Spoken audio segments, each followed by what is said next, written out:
Halo anak kelas 10, selamat pagi, salam sehat buat anak kelas 10 MIA 1, 10 MIA 2, dan 10 IIS. Bagaimana kabar kalian anak kelas 10? Bapak harap kabarnya baik dan sehat selalu. Berjumpa lagi dengan Bapak Josman Saragi dalam pembelajaran agama Katolik. Pada pagi hari ini kita akan memasuki pertemuan kita yang ke-14 dengan judul materi peran Roh Kudus bagi gereja. Jadi kita harus melihat peran Roh Kudus itu bagi gereja itu yang bagaimana. Nah, sebelum kita ke peran, kita harus mengetahui Roh Kudus itu apa sebetulnya.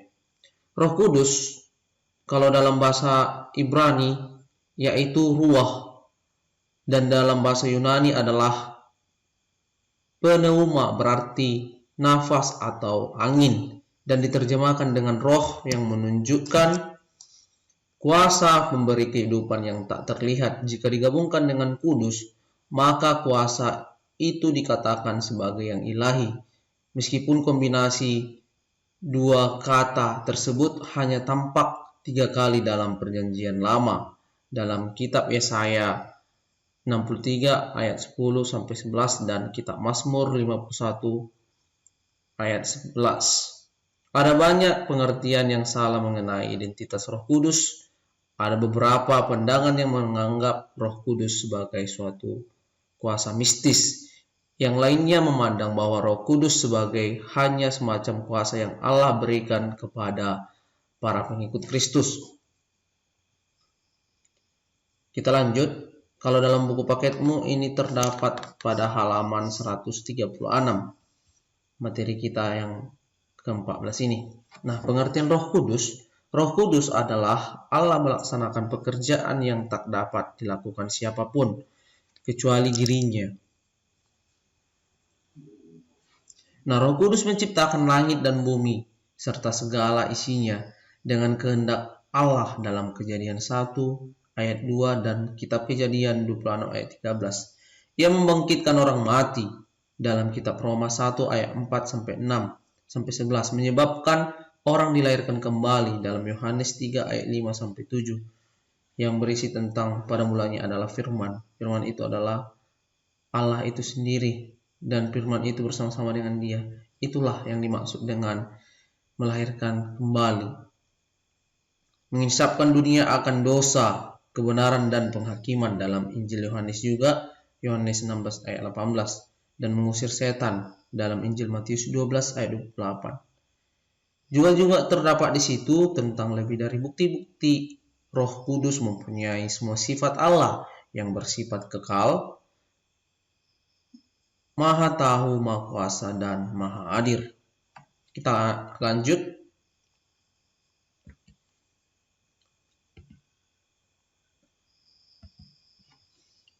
Nah, Roh Kudus memiliki dan menunjukkan sifat-sifat dari suatu pribadi.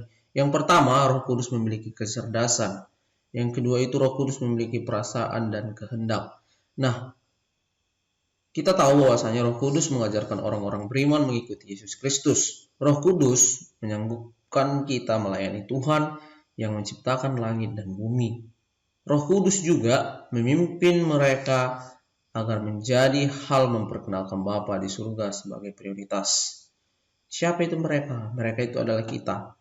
Prioritas yang tertinggi, Roh Kudus juga membawa kita kepada persamaan dari Kristus. Melalui kecerdasan kita, Ia bekerja menyadarkan kita tentang arti firman Allah yang semakin mendalam. Sebelum Yesus meninggalkan dunia ini, Yesus pernah berkata secara berulang-ulang, menjanjikan bahwa Roh Kudus akan datang untuk mengajarkan seluruh kebenaran dan menyanggupkan orang-orang percaya memahami dan menanggungnya dalam Injil Yohanes 16 ayat 12-14. Nah, baik anak kelas 10, kita amati gambar berikut, gambar Roh Kudus.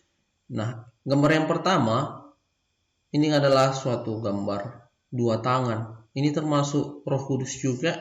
Gambar yang kedua juga termasuk Roh Kudus, salah satu lambang Roh Kudus juga, yaitu burung merpati. Maka dari itu ketika Yesus dibaptis di Sungai Yordan, burung merpati hinggap di kepala Yesus.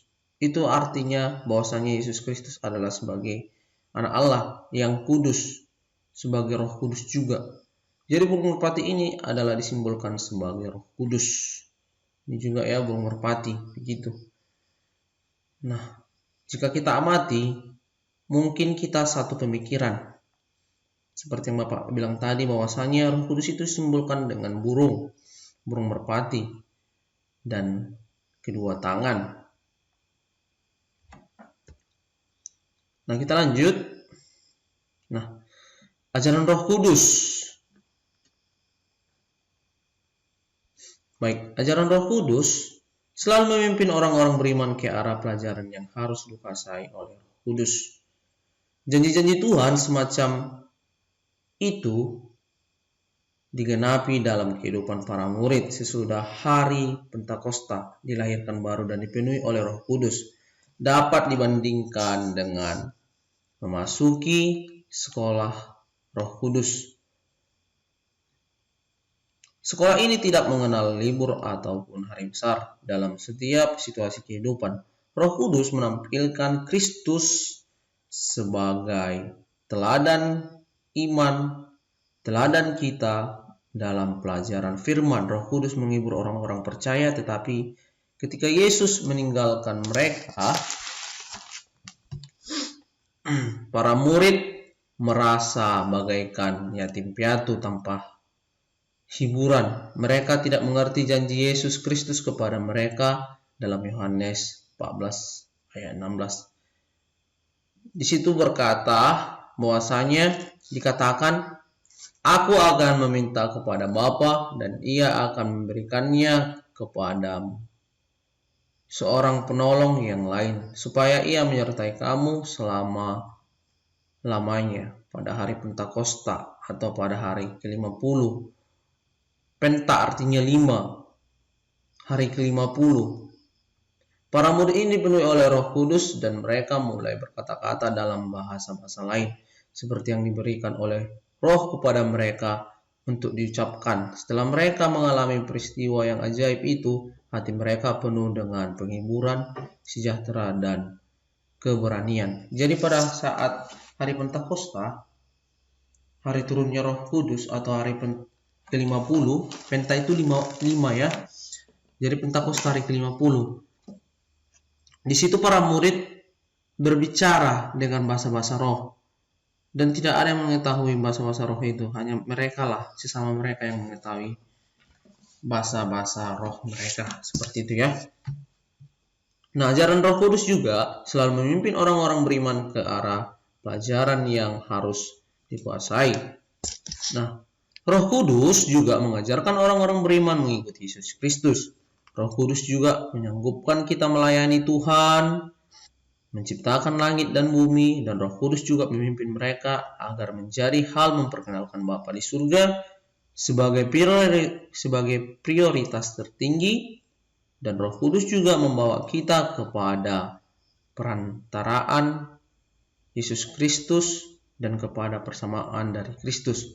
Melalui kecerdasan kita, Ia bekerja menyadarkan kita tentang arti firman Allah yang semakin mendalam. Sebelum Yesus meninggalkan dunia ini juga, Ia selalu berulang-ulang berkata, menjanjikan bahwa Roh Kudus akan datang untuk mengajarkan seluruh kebenaran dan menyanggupkan orang-orang percaya dan memahami dan menanggungnya.